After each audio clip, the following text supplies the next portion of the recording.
जय श्री श्याम, राधे राधे। कल हमने इस सीरीज़ के पहले 25 क्वेश्चन किए थे। अब हम अपने बाकी के क्वेश्चन करते हैं। चलिए देखिए अपने अगले क्वेश्चन को। What cause the efficiency of A machine bye maintaining the lubrication.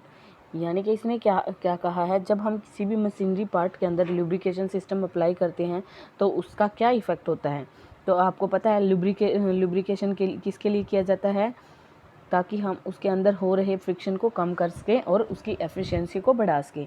तो इसका ऑप्शन नंबर ए करेक्ट हो जाएगा, क्योंकि हम लुब्रिकेशन से किसी भी मशीन की एफिशिएंसी को इंक्रीज़ करते हैं। तो 26वें क्वेश्चन का आंसर होगा ए। ठीक है, चलिए अपने नेक्स्ट क्वेश्चन की तरफ। अब जो आपको फिगर दिया हुआ है, what is the name of instrument used for lubrication. जो ये फिगर दिया हुआ है इसका क्या नाम होता है और ये लुब्रिकेशन के लिए इंस्ट्रूमेंट है। तो देखिए इसकी शेप कैसी है, टी जैसी, तो इसका नाम भी क्या है,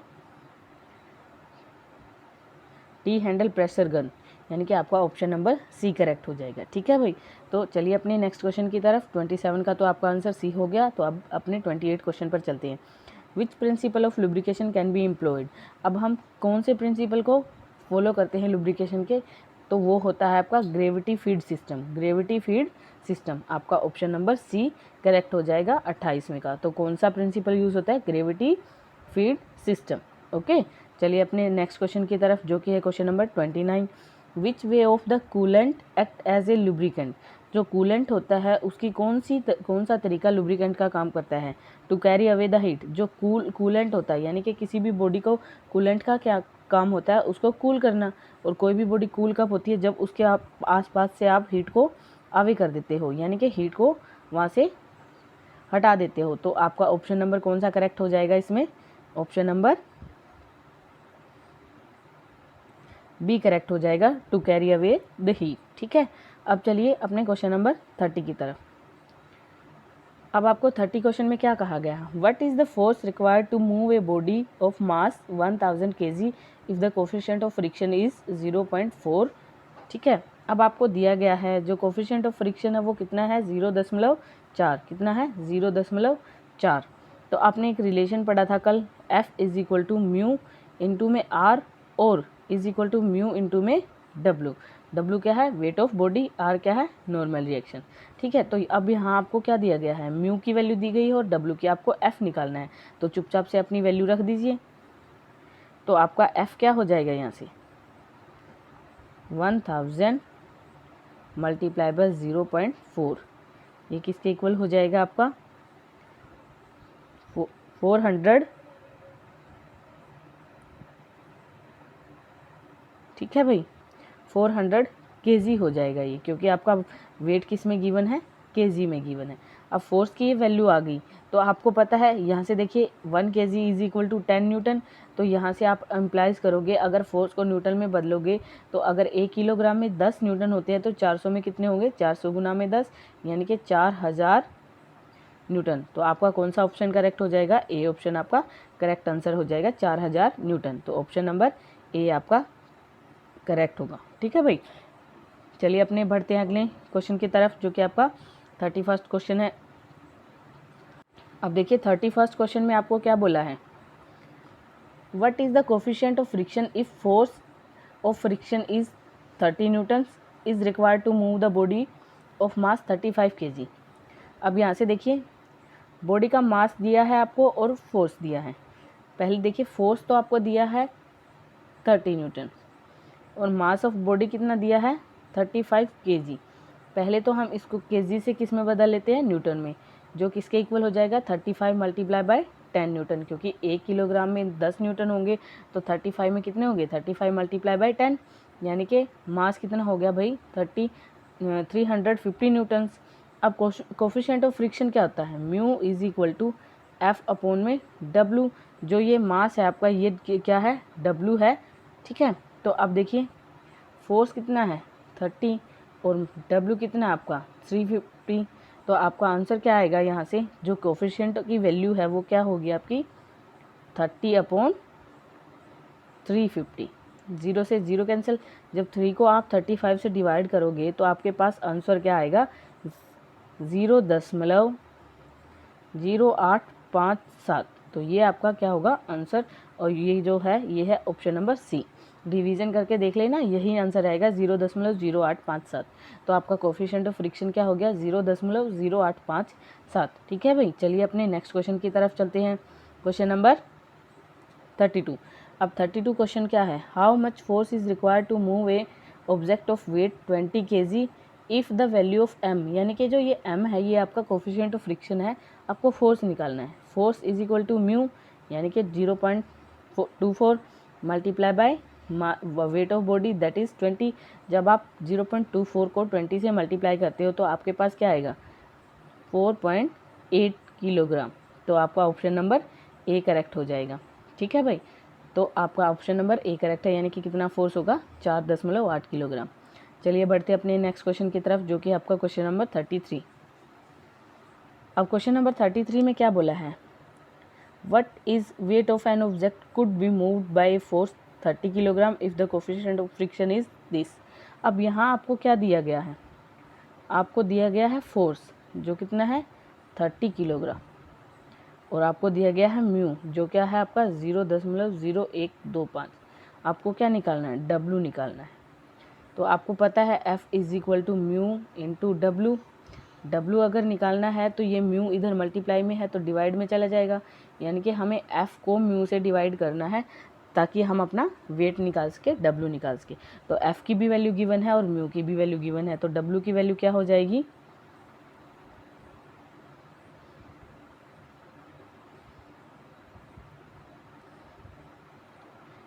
W is equal to F यानी कि 30 डिवाइड बाय 0.0125। जब हम इस दशमलव को यहाँ से रिमूव करते हैं तो हमारे पास क्या बचेगा, दशमलव हमने रिमूव कर दिया तो हमारे पास बचा 125, और मल्टीप्लाई ऊपर जाके किसकी मल्टीप्लाई होगी, दशमलव के बाद कितने स्थान थे 1 2 3 4, हाउ मैनी प्लेसेस 4 प्लेस। अगर 4 प्लेस हैं तो 1 के पीछे 40। ठीक है, तो अब इसको कैसे हल करेंगे, आप इसको डिवाइड करके 125 से, जब आप इसको यानी कि आपका W क्या आ गया था 30 मल्टीप्लाई बाय 10,000 बाय 125। अब इसको डिवाइड करो 25 पे जाएगा, 25 5 जा 125, ऊपर जाएगा आपका 400। जब दोबारा आप इसको डिवाइड करते हो तो ये क्या होगा 5 6 जा 36, यानी कि W क्या होगा आपका 6 मल्टीप्लाई बाय 400 जो कि आपका क्या है 2400 kg, 2400 kg। जो कौन सा ऑप्शन है आपका, ऑप्शन नंबर डी, यानी कि आपका जो 33rd क्वेश्चन है यानी कि 33वां क्वेश्चन है उसका आंसर क्या होगा 2400 किलोग्राम, जो कि ऑप्शन नंबर डी करेक्ट हो जाएगा। ठीक है भाई, चलिए अपने नेक्स्ट क्वेश्चन की तरफ बढ़ते हैं, जो कि है 34th क्वेश्चन। 34th क्वेश्चन में आपको कोफिशिएंट ऑफ फ्रिक्शन दिया गया है, आपको एंगल निकालना है। आपने प्रीवियस वीडियो को ध्यान से देखना, उसमें एक क्वेश्चन था कि हमें बताना था कोफिशिएंट ऑफ फ्रिक्शन किसके इक्वल होता है। जो ये म्यू होता है कोफिशिएंट ऑफ फ्रिक्शन, ये टेंजेंट ऑफ थीटा होता है, यानी कि जो आपका एंगल ऑफ इंक्लिनेशन है उसके टेंजेंट के बराबर होता है। ठीक है, तो अब देखिए अब यहाँ से क्या होगा, जो आपको गिवन है वो कोफिशिएंट ऑफ फ्रिक्शन की वैल्यू गिवन है 0.573। ठीक है, तो उसको क्या कीजिए 0.5773, इसकी वैल्यू किसके बराबर हो जाएगी टेंजेंट थीटा, और हमें क्या निकालना है थीटा, यानी कि ये एंगल हमें निकालना है। इस एंगल को निकालने के लिए क्या कीजिएगा,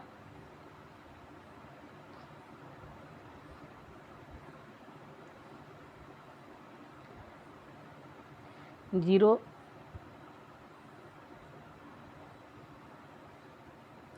0.5773 बराबर है टेंजेंट ऑफ थीटा। अब देखिए अब आपको टेंजेंट ऑफ थीटा की अलग अलग वैल्यू, अलग अलग एंगल पे वैल्यू पता होनी चाहिए। जब आप टेंजेंट ऑफ 30 निकालते हो तो वो बराबर होता है 1/√3, यानी कि 1/1.732। ठीक है, तो ये वैल्यू होती है। अब फिर टेंजेंट ऑफ 45 जब आप निकालते हो तो वो वैल्यू होती है 1 के बराबर। टेंजेंट ऑफ 60 जब आप निकालते हो तो वो वैल्यू होती है वर्गमूल 3, यानी कि 1.732। तो ये वैल्यू होती है आपकी 30, 45 और 60 डिग्री पे। और टेंजेंट जो 90 डिग्री होता है वो होता है इन्फिनिटी, यानी कि नॉट डिफाइन। तो पता लगी सभी वैल्यू। तो अब यहाँ से देखिए, आपको वैल्यू दी गई है 0.5773। अभी हमने किया था टेंजेंट 30 की वैल्यू कितनी होती है 1/√3 यानी कि 1/1.732। जब आप इस सॉल्यूशन को सोल्व करते हो तो आपके पास आएगा 0.5773, यानी कि जो ये वैल्यू होती है वो किस एंगल पे आएगी 30 डिग्री पे, यानी कि 30 डिग्री पे आएगी तो आपका एंगल क्या हो जाएगा 30 डिग्री। तो आंसर क्या होगा भाई इस क्वेश्चन का आपका ए पार्ट जो कि है 30 डिग्री। क्लियर। अब चलिए अब बढ़ते हम अपने नेक्स्ट क्वेश्चन की तरफ जो कि है 35 क्वेश्चन। तो 35 क्वेश्चन में क्या है, how much force is required to just slide 20 kilogram object lying on an horizontal table if M is this. अगर आपको force of friction coefficient of friction दिया हुआ है 0.2 और आपको वेट ऑफ बॉडी दिया गया है 20 kg, तो आपको फोर्स निकालना है। तो आपको क्या पता है force is equal to mu multiply by weight of body, तो 0.2 गुना में 20। अगर हम इस मल्टीप्लिकेशन को हल करते हैं तो आपके पास क्या आएगा 4 किलोग्राम, यानी कि आपका जो फोर्स रिक्वायर्ड है इस बॉडी को हॉरिजेंटल टेबल पर स्लाइड करने के लिए वो कितना है 4 किलोग्राम। तो आपका ऑप्शन कौन सा करेक्ट हो जाएगा इस क्वेश्चन में, इस क्वेश्चन में आपका ऑप्शन नंबर सी करेक्ट हो जाएगा। चलिए बढ़ते अपने नेक्स्ट क्वेश्चन की तरफ जो कि आपका क्वेश्चन नंबर 36।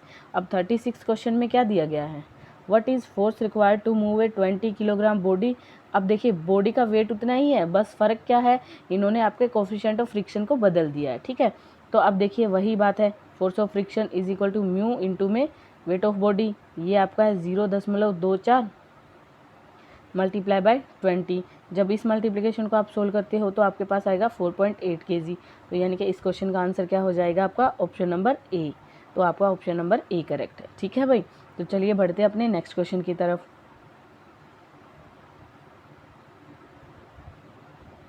आपका नेक्स्ट क्वेश्चन क्या है, What is the coefficient of friction for pulling a load of 400 kg by a force 40 kg। अब आपको इसमें क्या दिया गया है, फोर्स दिया गया है जो कि है 40 kg, वेट दिया गया है W दिया गया है जो कितना है 400 kg।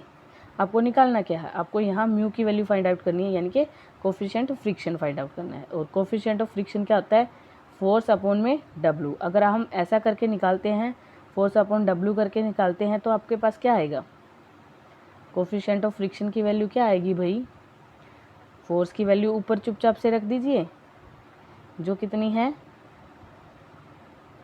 40 kg और डिवाइड कर दीजिए इसको जो आपका वेट है यानी कि 400 kg। तो 0 से 0 कैंसिल, 4 1 जा 4, 4 से नीचे 10 बन जाएगा 40 का।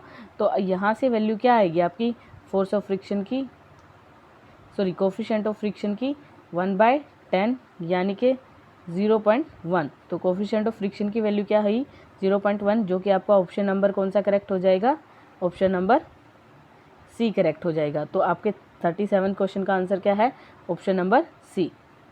चलिए अब बढ़ते अपने नेक्स्ट क्वेश्चन की तरफ जो कि है 38 question, how much will be the coefficient of friction for a moving body of mass 80 kg by the force 40 kg।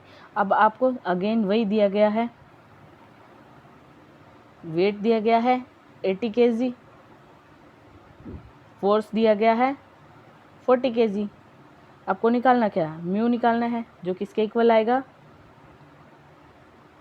Force upon W, यानी कि 40 अपॉन 80, वो किसके इक्वल होगा 41 जा 40, 42 जा 80, 1/2 यानी कि किसके इक्वल आया म्यू की वैल्यू 1/2 जो क्या होती है 0.5। तो आपका आंसर क्या आ जाएगा इस क्वेश्चन का 0.5। तो कोफिशिएंट ऑफ फ्रिक्शन क्या होगा 38 में 0. जो कि ऑप्शन नंबर बी करेक्ट हो जाएगा। तो ऑप्शन नंबर बी करेक्ट हो जाएगा। ठीक है, चलिए बढ़ते अपने नेक्स्ट क्वेश्चन की तरफ जो है क्वेश्चन नंबर 39। अब देखिए 39 क्वेश्चन में क्या कहा गया है, how much will be the weight of a body which will be moved by the horizontal force. Force दिया गया है, कोफिशिएंट ऑफ फ्रिक्शन दिया गया है, तो आपको वेट निकालना है। तो force is equal to mu into W. अगर W निकालना है तो क्या करो फोर्स को म्यू से डिवाइड कर दो। फोर्स कितना है 50, डिवाइड में जब आप करोगे 0.25 तो ये किसके इक्वल हो जाएगा 50 मल्टीप्लाई बाय 100 डिवाइड बाय 25। ऊपर 100 क्यों आया, क्योंकि नीचे डेसिमल के बाद सिर्फ 2 ही प्लेस हैं।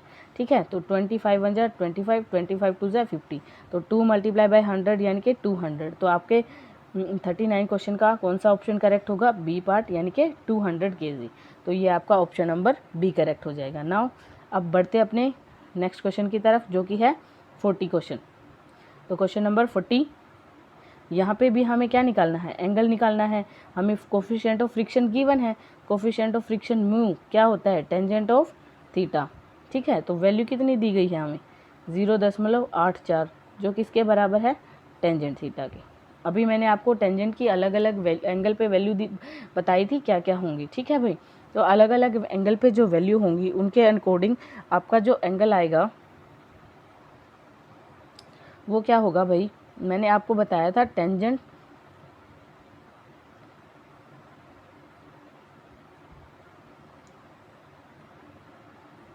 थर्टी, उसकी वैल्यू होती है आपकी 1/√3, यानी कि 1/1.7। तो ये तो आ गया था आपका 0.5773। अब आपके पास एंगल दिया गया 0.84। तो अब आपको निकालना है। अब देखिए ये तो थी 0.575।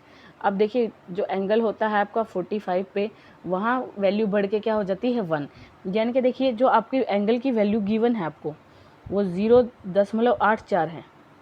ठीक है, यहाँ सोचिए थोड़ा सा, 0.84 है जो कि 1 से तो छोटी है, और 0.577 से बड़ी है। अगर वो 0.5 से बड़ी है और 1 से छोटी है, तो जो एंगल होगा वो 45 डिग्री से तो छोटा होगा और 30 डिग्री से बड़ा होगा। किससे बड़ा होगा? 30 डिग्री से बड़ा। यानी कि ऐसा एंगल हमें ढूंढना है जो इन दोनों के बीच में लाई करे। तो अब आपके चारों ऑप्शन में से सिर्फ एक ही एंगल ऐसा है जो 30 से बड़ा है और 45 से छोटा है। वो कौन सा है? 40 डिग्री। तो आपका 40वें क्वेश्चन का ऑप्शन नंबर सी करेक्ट हो जाएगा। पता लग गया कैसे निकालना है? ठीक है, तो आपका 40th क्वेश्चन का आंसर क्या हो जाएगा? 40 डिग्री। ठीक है भाई, तो ये थे आपके कुछ क्वेश्चन जो कि हम सोल्व कर रहे हैं। आज हम 40 क्वेश्चन तक ही करेंगे, बाकी के क्वेश्चन हम अपनी आने वाली वीडियोस में सोल्व करेंगे। अगर आपसे खुद सोल्व हो रहे हैं तो पीछे वाले पैटर्न पे ही बेस है कुछ क्वेश्चन, तो उनको सोल्व करने की कोशिश कीजिएगा। अगर नहीं होंगे तो हम अपनी अगली वीडियो में तो ज़रूर ही उनको सोल्व कर लेंगे। तब तक के लिए thank you and have a nice day.